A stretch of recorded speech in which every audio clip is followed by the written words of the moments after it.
আমরা যতক্ষণ না নিজেদের জীবনের গাড়ির স্টিয়ারিং নিজেদের হাতে নেব এবং নিজেদের দায়িত্বে, সেটাকে ঠিক হোক ভুল হোক, কম পারফেক্ট হোক বেশি পারফেক্ট হোক একদম ইমপারফেক্ট হোক, নিজেরাই চালাবার সিদ্ধান্ত নেব, ততক্ষণ পর্যন্ত অন্যরা আমাদের জীবনের স্টিয়ারিংয়ের হাল ধরবেই।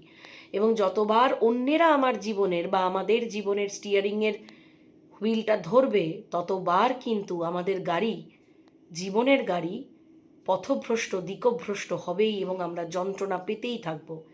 তাই ভাববার সময় এসে গেছে যে আমার জীবনের গাড়ির স্টিয়ারিং হুইলটা আমার হাতেই আছে তো?